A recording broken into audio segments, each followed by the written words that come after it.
Welcome back to Integral Calculus. In this video, I want to talk about the center of mass. But before I can get there, there's a couple of other things that we need to get to first. All of which it's entirely possible that you have seen. In theory, these are topics that show up in physics courses and the first semester calculus course that you took prior to this one.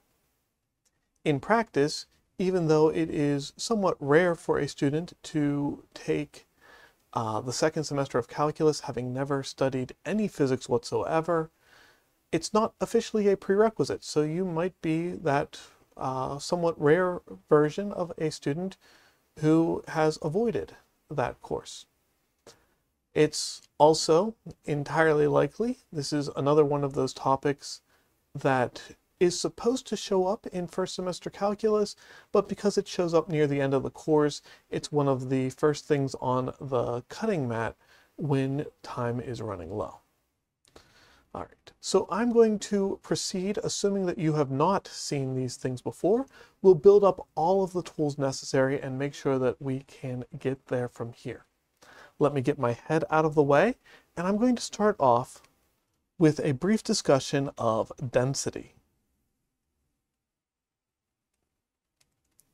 Density is a way of comparing apples to apples the weight or the mass of different types of material. So typically in a physics course, you've learned some variable to represent density. I'm going to use the Greek letter rho here. I've also seen capital D and lowercase d. I hope you understand why lowercase d is very problematic in a calculus course. I've seen a couple of other variables used as well, but rho is most often the one of choice. But the density of an object is the mass of the object divided by its volume. And so you can rearrange this formula to say that the mass of an object is its density multiplied by its volume. And if you look up on a density table and find out, for example, that aluminum has a density of 2,700 kilograms per cubic meter, and you talk about cutting a block of aluminum which is going to measure, let's say, 0.5 meters by 0.5 meters by 0.1 meter. All right. If you're not very comfortable with metric units, that's about 18 inches by 18 inches and somewhere in the ballpark of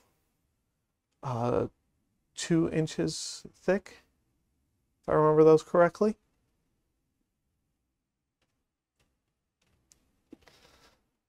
All right, but since this is just a simple rectangular prism, we can calculate the volume by multiplying these things all together. So 0.5 times 0.5 is 0.25. Multiply that by 0.1 and you get 0.025 cubic meters. Then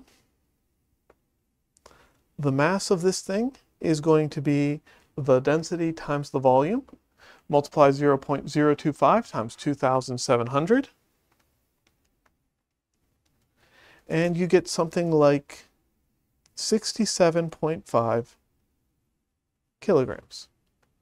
All right, so, a pretty beefy chunk of aluminum, just shy of 70 kilograms, which is, again, for the US customary only folks, somewhere in the 120 to 150 pound range.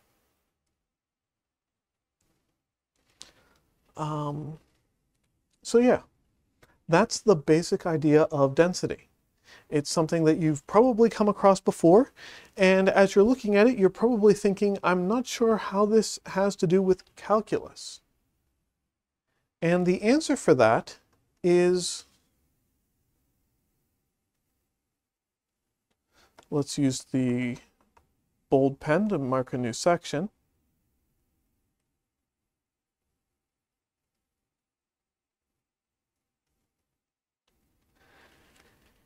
you can have a density that is non-uniform. And in fact, with modern manufacturing, non-uniform densities are a great way of finding a high strength, low mass solution to things. So, for example, in the world of 3D printing, your goal is to print the plastic in very thick layers at the outer surface of the object so that it has a rigid shell and it's not brittle. You are then going to kind of create a honeycomb pattern where the honeycombs get larger and larger as you go towards the center of the object, where you're looking to hide mass. You're trying to use less material to take less print time and reduce the overall weight of the object. To make the calculations easy, let's start with an example of a thin wire. We can, in essence, talk about a thin wire as a one-dimensional object.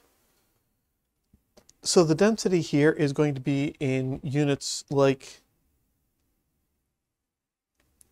kilograms per linear meter. Although this being math class, I'm going to avoid worrying about units all that much. This is not physical sciences, this is mathematics. We just trust that the units work out here. All right, so for example, if I have density as a function of position given by 3 minus the square root of x,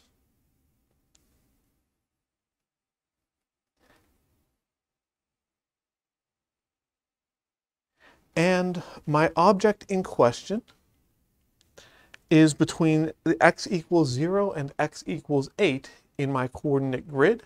So it's 8 units long. You can call that 8 inches if you want. You can call it 8 meters if you want. It doesn't really matter.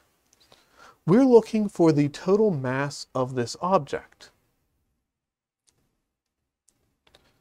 Well, in general, the mass would be density times the length. But because that's changing, well, every bit of length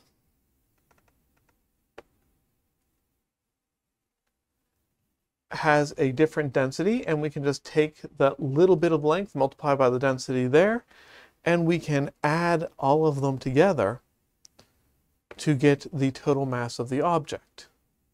So in this case, it's going to be the integral from 0 to 8 of 3 minus the square root of x dx. That's not that difficult of a calculation to work through. And so, integral of 3 is 3x. Integral of the square root of x is 2/3 times x to the 3/2 power.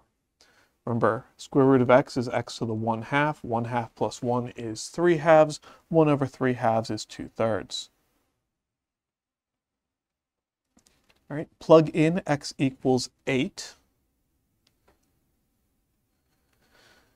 Well, 3 times 8 is 24.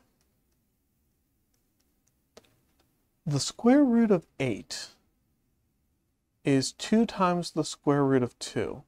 And then we're going to raise it to the 3rd power. Or another way we could do that is take 8 and raise to the 3rd power. 8 to the 3rd power is 512. And then take the square root of that. Well, the square root of 256 is 32, and then we still have an extra square root. I'm sorry, the square root of 256 is 16, and then we still have an extra factor of 2 that will remain under the square root.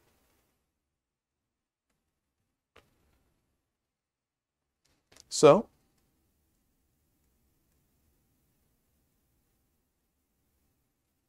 I will give this as an answer only a mathematician could love, 24 minus 32 square root of 2 over 3. And that's good enough for me. If you really cared, if this was really something whose mass you were trying to figure out, you could then from here grab a calculator. Square root of 2 is about 1.5. 1.5 divided by 3 would be 0.5. And 0.5 times 32 is 16. 24 minus 16 is 8. All right, it's actually a little bit bigger than 8 because I rounded egregiously, but that's a pretty close approximation.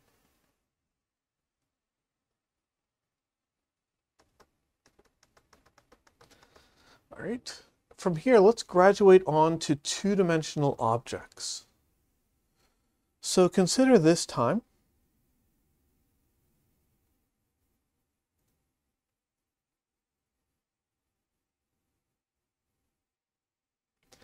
a nice triangle. All right, I'm going to set this triangle up so that one side of the triangle is at 0, 0, and then let's have 5, 0,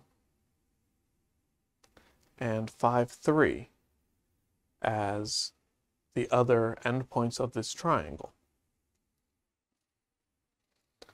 All right, doing some quick geometry, we can write the equation of the line over here. It's going to be y equals 3/5 x. Going through the origin makes that really nice and simple to deal with.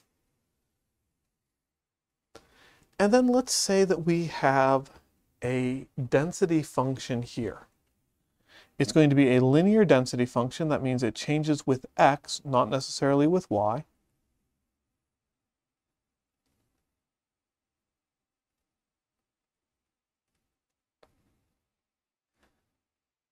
And I'm going to go ahead and make that linear density function 5 plus 5x. Now, in a linear density function, the mass would be the density times the area. But again, because this is not a constant density, we can't use that simple formula. We have to turn it into an integral. Our density is a function of x, and then our area is itself something we can figure out as an integral. Right? I could call it a little bit of area if I so desired, but we've established previously that to calculate the area of something, you take y as a function of x, multiply it by dx, and then integrate. So bringing all of that together, we have a tool for calculating the mass of this planar lamina given its density and a geometric description of it. All right, so let's plug those things in. Rho of x is 5 plus 5x, y is 3/5 x, and it ranges from 0 to 5.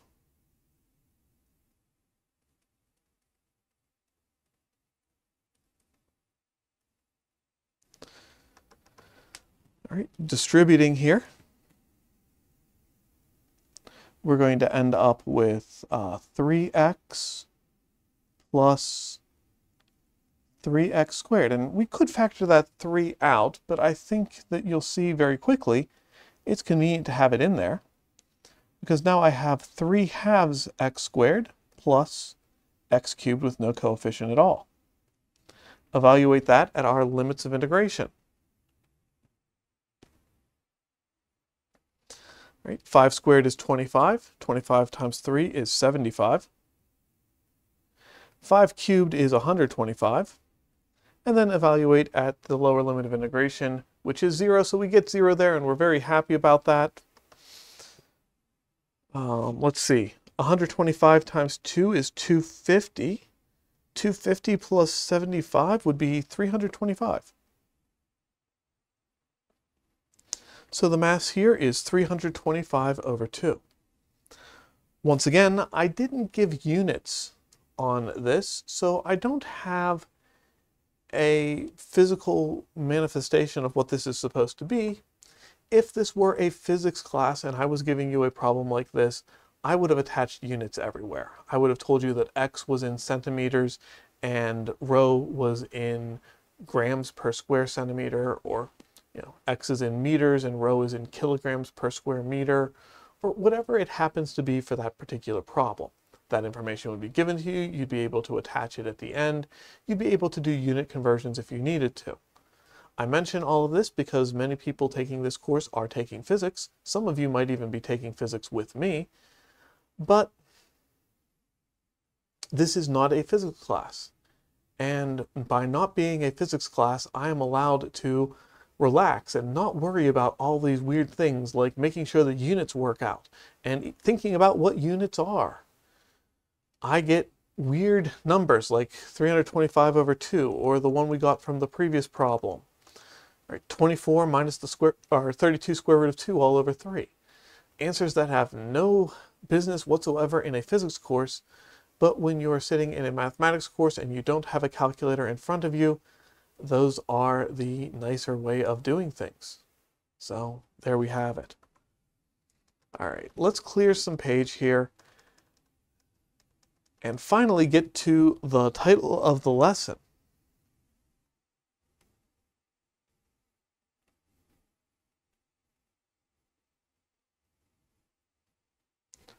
Well, the center of mass is the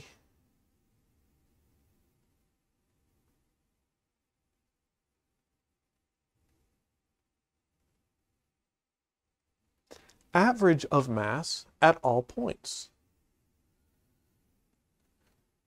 If that sounds familiar to you, the center of mass and the centroid of an object are closely related.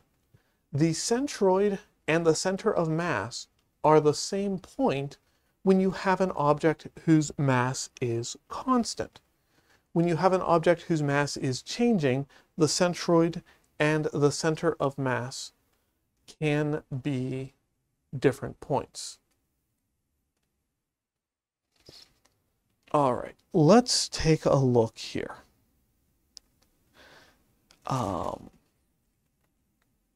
We know how to take an average, right? We'll add everything up and divide by the number of things. But if we have a function like a mass function, well, we're going to integrate that mass function.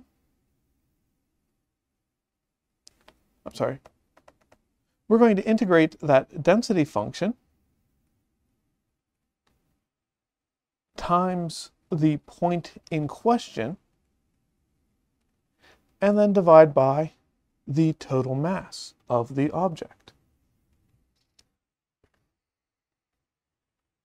With that in mind, let's take a look at an example a little bit simpler than the thin wire we looked at before. How about just rho of x is 1/2 x squared on the interval from 0 to 12. Well, we can get the mass here by integrating from 0 to 12 of 1/2 x squared dx, which would come out at 1/6 x cubed. Right? 12 to the third power, I don't even really want to think about, because I'm going to cheat here, and I know that 12 to the third power is 12 squared times 12. I'm going to be divided by 6. I know that 12 squared is 144.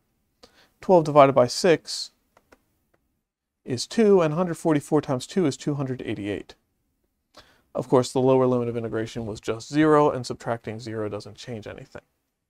So the mass of this object is 288. If I want to find the center of mass, I'm going to take 1 over 288, and I'm going to do the same integral, 0 to 12 of 1/2 x squared, but I'm trying to weight every individual point. So I multiply that by x. in order to figure out the mass at every point, add all of those up, and divide by the number of points given by the mass. All right, so we've got, in this case, we've got a 1 over 288, which I might find useful to write as 12 squared times 2. Right? Again, that's how we got 288, and that's a nice reminder to myself so that I can avoid having to do calculations a little bit later. But we've got here x squared times x, which is x cubed. So all told, that's going to be 1/8 x to the 4th.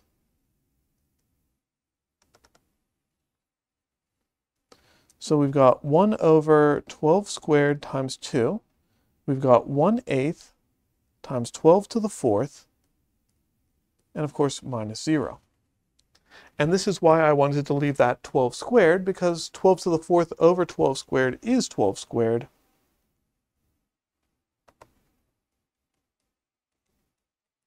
So maybe we can write this as 12 times 12 over, well, we'd still have a 2 and an 8, so that's a 16 left over. The 12 and 16 reduce to be 3/4. And 3/4 times 12 is 9.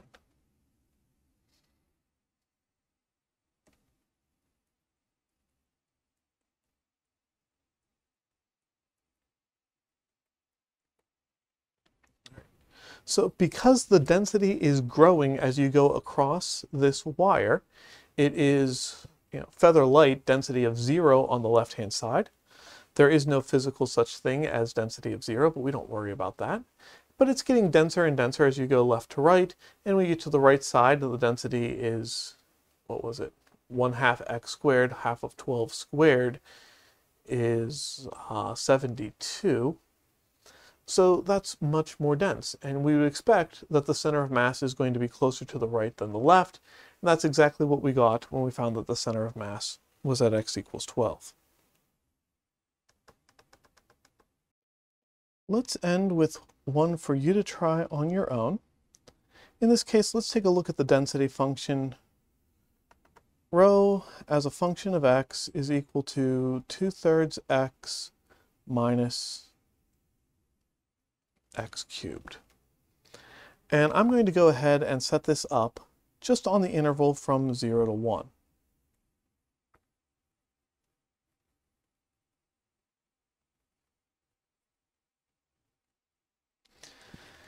And I'm going to ask you to calculate the mass of this object as well as the center of mass of the object.